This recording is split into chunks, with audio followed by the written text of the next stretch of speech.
exercise 6.6, motion and differentiation. You already know these. Okay, if displacement is given, velocity is the first derivative, acceleration is the second derivative.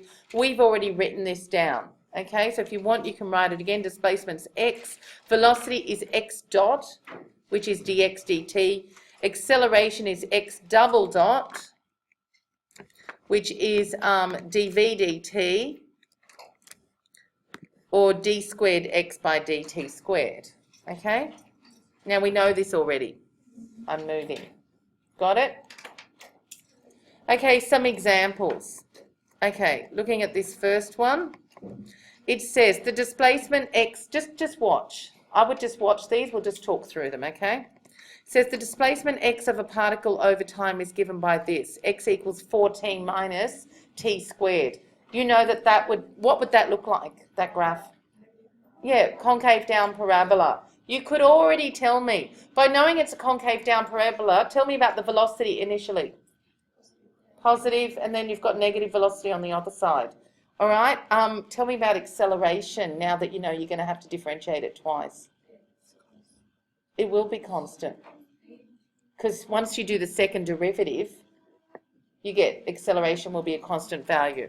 All right, it says find any times when the particle is at rest. What does particle at rest mean?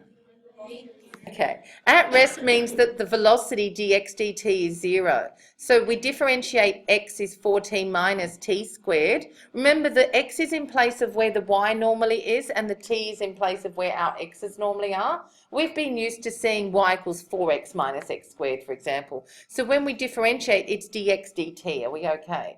So you get, what would you get? 4 minus 2t. So that's the velocity. And then at rest, dx dt is 0. So when dx dt is 0, you put this equal to 0, and you get that 4 equals 2t, therefore t is 2. So therefore the particle is at rest when t is 2. Does this make sense? So that's the first bit. Now this bit, how far does the particle move in the first 3 seconds? This one can be a little bit tricky, really tricky, because it says how far does it move? Girls, it could have moved left and then right and ended up in the same place. We want to know how far does it move. We want to know distance travelled for this one. So we know that it stops when time is 2, but they're asking us how far it moves in the first 3 seconds. So from time is 0 to time is 2, it must have been moving in one direction, and then it turns around. Now, I do need some paper. I can't just explain that.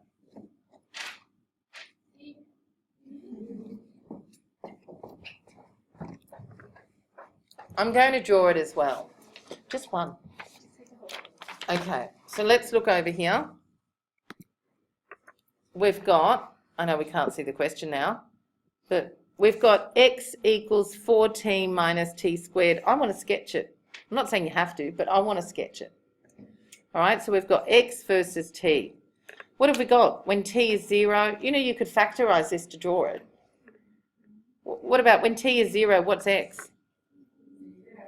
All right, we know that t is 2. What about when t is 2? Anyway, let's say we factorize this. I can't even factorize. All right, tell me where it cuts the t-axis. 0 and 4, where do you think the maximum's going to be? Halfway between. And this is what the curve looks like. That's what the curve looks like.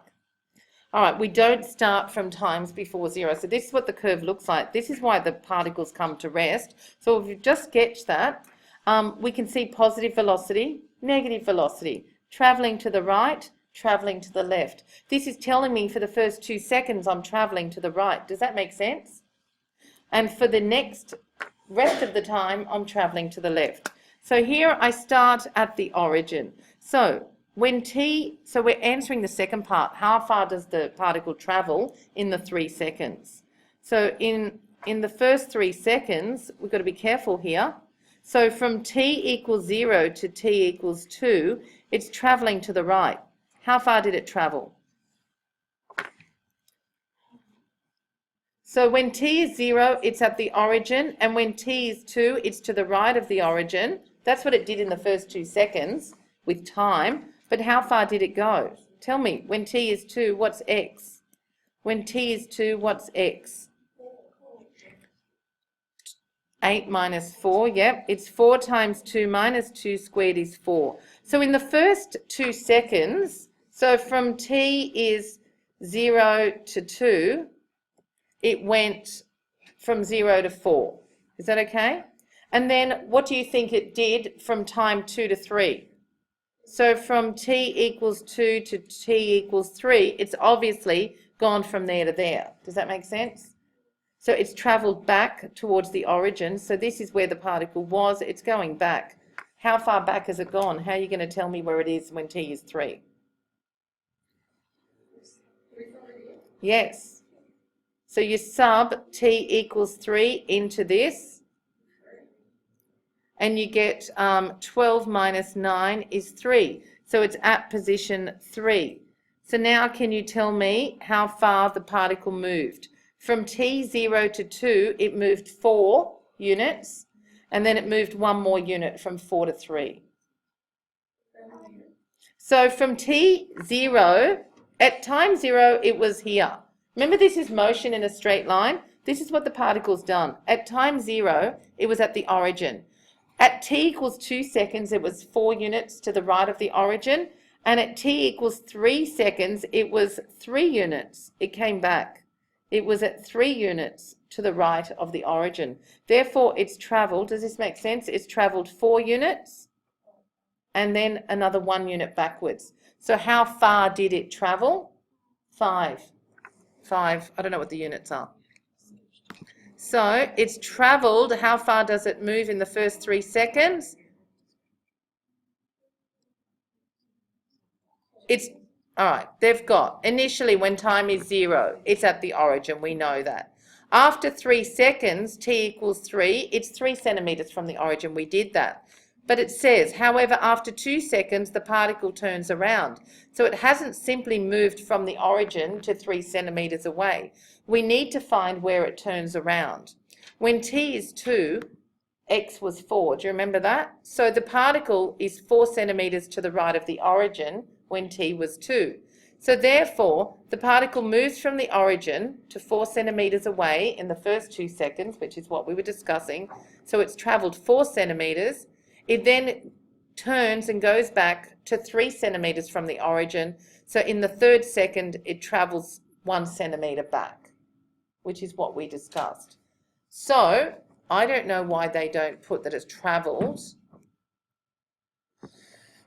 If they want the distance, so if I asked you, I don't like the way that question's, so I'm going to give you the difference now between displacement and distance.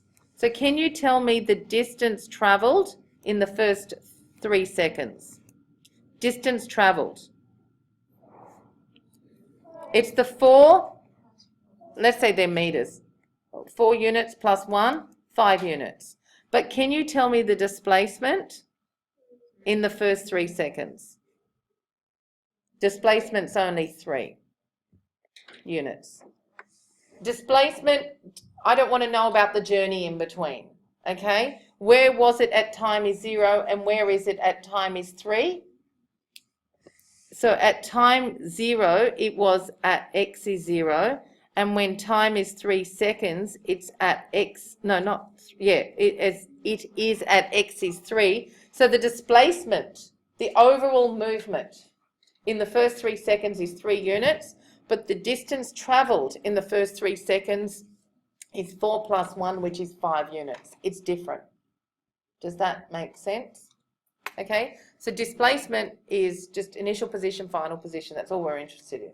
Okay, but distance travelled, you need to know every step in between, whether it's gone forward and backwards or whatever. So if a particle starts at the origin, goes over there to the right and comes back to the origin, displacement 0.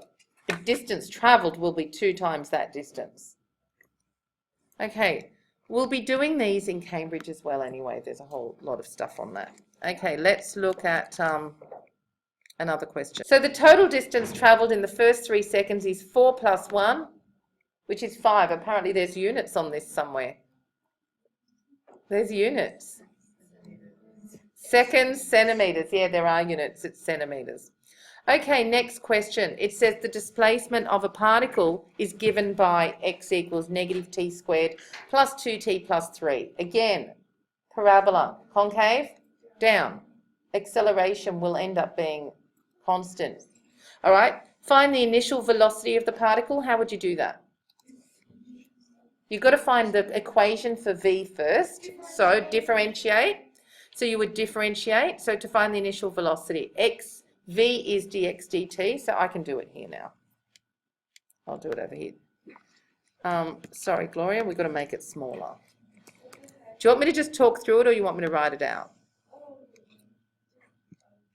All right, initial velocity, that's x, so you need the v equation, which is dx dt. And if you differentiate this, what do you get? Minus 2t plus 2. So that's your velocity equation, minus 2t plus 2. Initial velocity is to substitute, initial means when time is 0. Substitute t is 0 into that, and you'll get that the negative 2 times 0 plus 2, initial velocity is positive 2. So it's 2 centimetres per second to the right. You don't need to say it. The fact that it's positive tells you it's to the right. It then says show that the particle has a constant acceleration. You just differentiate it again. Acceleration is the second derivative. Differentiating this again, you get negative 2. So the particle has a constant acceleration of negative 2 centimetres per second. Question C. Find when the particle will be at the origin. When means at what time. You know, if I say, when are you going to be there? I'm asking you the time. So when will the particle be at the origin? What do I substitute? X is 0 and find t. So that's C. At the origin, X is 0. You substitute X is 0 there, and you know what I'd do here if I were you? Take everything over to the other side. Take everything over to the other side and factorise the positive t squared, or, do you understand what I'm saying? Or you take the negative out, put brackets, you just take everything to the other side, all right? So particle will be at the origin, wait, for time is negative 1 or 3, there is no such thing as negative time. So the particle's at the origin after 3 seconds. Got it? Question D. Find the particle's maximum displacement. Gloria, this is a maxima minima problem. I know, I don't get it. Right, find the particle's maximum displacement. You know how after I said the volume is shown by this, find the maximum volume? Wouldn't you do the first derivative, put it equal to 0, get the values of t, and then do the second derivative and see if it's a maximum or minimum? We're doing exactly the same thing here. So the particle's maximum displacement from the origin will just be like doing a maximum minimum problem. First derivative equals 0. We've got that the first derivative was negative 2t plus 2 is 0. So 2t is 2. So therefore, maximum displacement occurs when t is 1. You are supposed to really check the second derivative. We've already done the second derivative. It was negative 2, concave down for the whole graph. Therefore, that will be a maximum. Okay? So maximum displacement is when t is 1. You just substitute t is 1 into your x equation, into your displacement equation, and you'll get that the maximum displacement is 4 centimetres. Now, you know it is the maximum one because this is a concave down curve. So that stationary point, there's only one stationary point on an upside down parabola, on a concave down parabola. Okay, and then sketch the graph, and it's obviously a concave down curve. You'd just get values when t is 0. You'd find the value here when t is 1, put it there, and always try and find out where the x-intercept is, and that's at t is 3. Oh, that's a cos one. Look, what you can do is start this exercise for homework. Why don't you start with 1, 2, just keep working through them. And how many are there? Too many.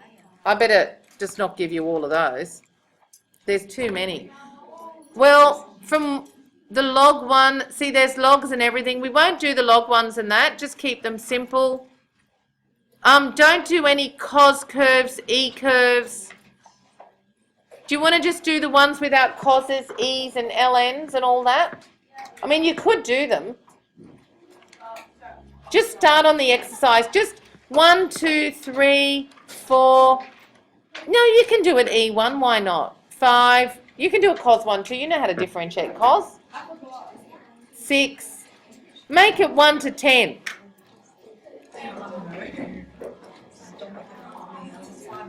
We'll do the rest tomorrow, and we'll start Cambridge as well tomorrow.